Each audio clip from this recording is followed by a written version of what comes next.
Ay, nako, Pulburontes, Nicotine, Dinoctor. Ito po ang matinding pasabog ngayon ni Madam Maharlika. Samantalang, pinagkumpara niya po itong Pulburontes ni Marcos Jr. na mahigit lamang pong 2 minuto. Samantalang, yung kay Vice President Inday Sara Duterte, umabot po ng 4 na oras. So mga kababayan, panoorin natin ang video na ito at kayo na mismo ang magsabi kung talaga bang dinoktor itong Pulburontes ni Marcos Jr. Ito na po mga kababayan, hindi na po natin papatagalin pa. God, Diyos ko po, araw-araw na lang ba kayo matatakot sa ginagawa ng itong gobyernong ito?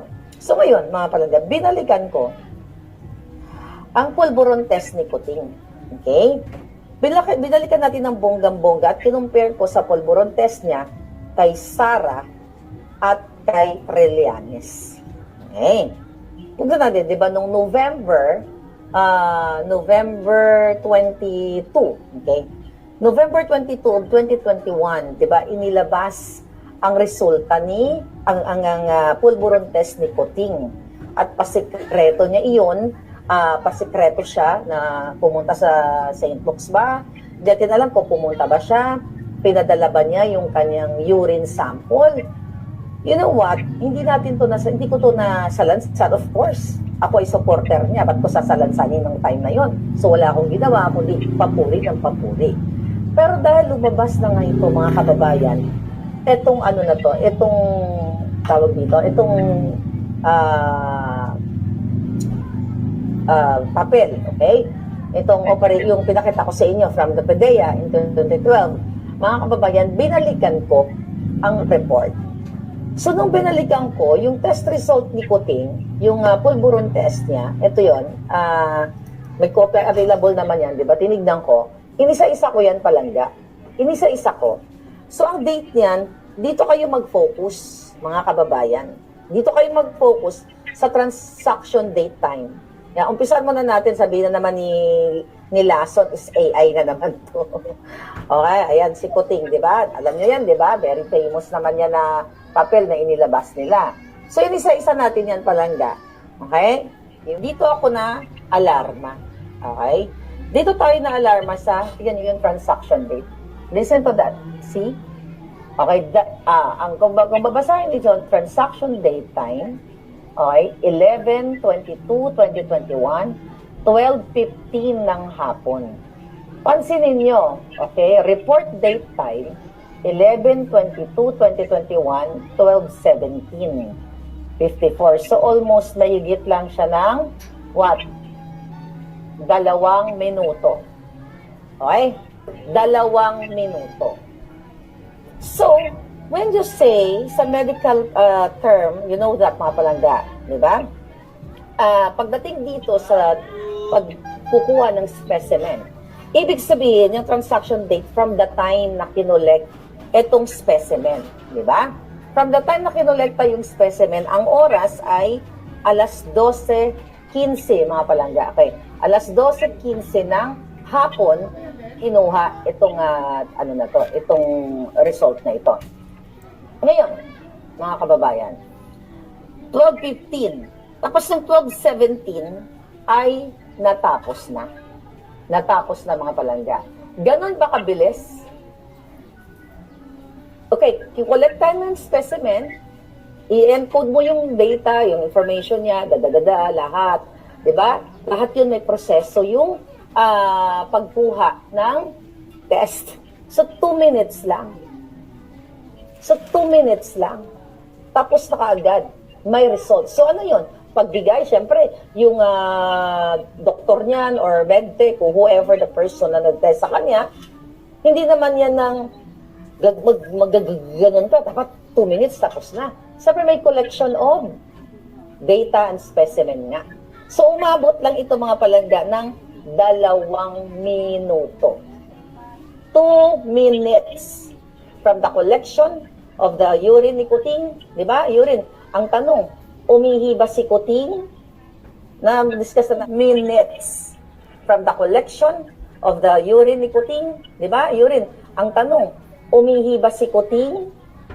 Na-discuss na natin doon, pinapasok ba siya doon sa sa clinic na yon, sa St. Luke's, na walang intervention? Or, actually, maraming possibility na naiisip ko.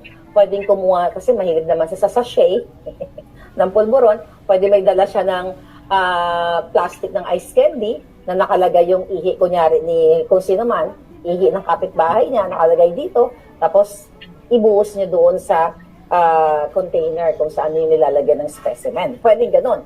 Pero, mga palangga, maraming possibility.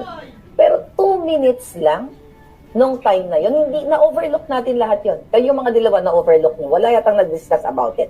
But ganun pa man, compare natin si Inday at yung kay Trillanes. Okay, ito ha, mga palangga, ayan yan, kay Kuting yan, hindi yan AI. Sabihin na ng Hilason AI. So, kinuha ko yung kay Inday.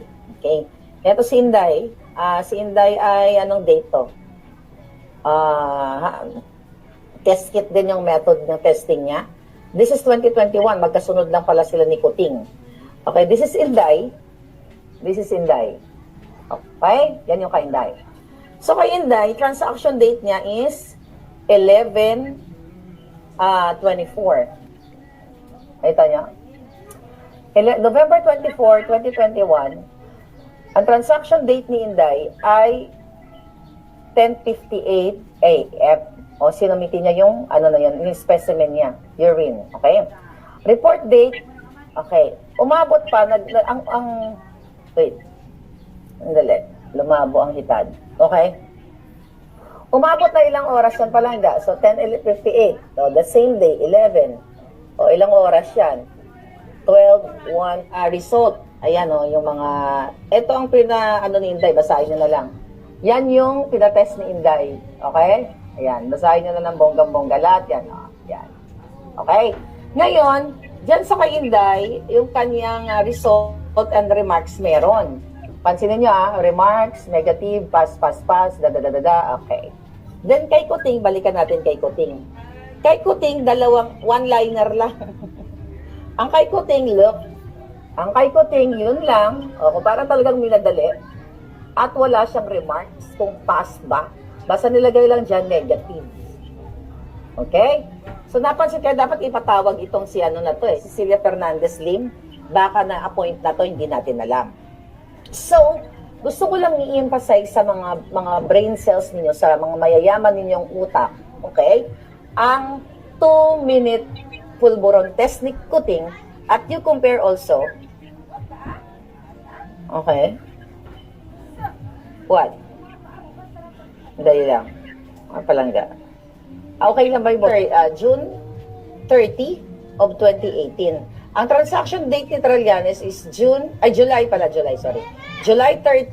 2018. Okay? 12 a.m.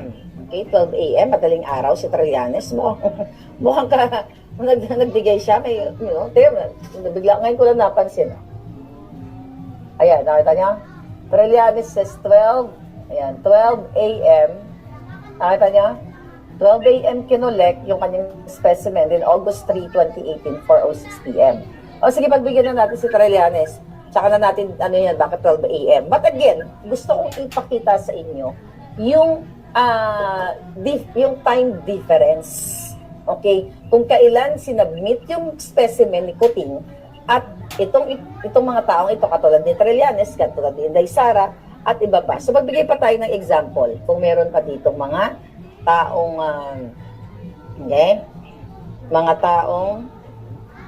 wait a minute. So yun po mga kababayan, ako kasi sa experience ko po, kasi malimit din po, masalang din po si Panya. Alam niyo po, pagpasok ko po doon, sa yung kumukuha po ng specimen, nung pasantabi, nung ihi, mga kababayan, pagpasok mo doon kasi, tatanungin ka, bibigay mo yung papel, tatanungin ka nila kung ikaw ba talaga yung tao na yon na magpapadrug test. Ngayon, tulungan niyo po ako kasi ako nagdududa rin, nagtataka rin po ako. At muli mga kababayan, sa video po na ito, sana po maliwanagan din po ang pag-iisip niyo. Muli, sasabihin ko nga po sa inyo nasa sa inyo pa rin po ang desisyon, mga kababayan, ha? Kung sino ang papaniwalaan ninyo. Pero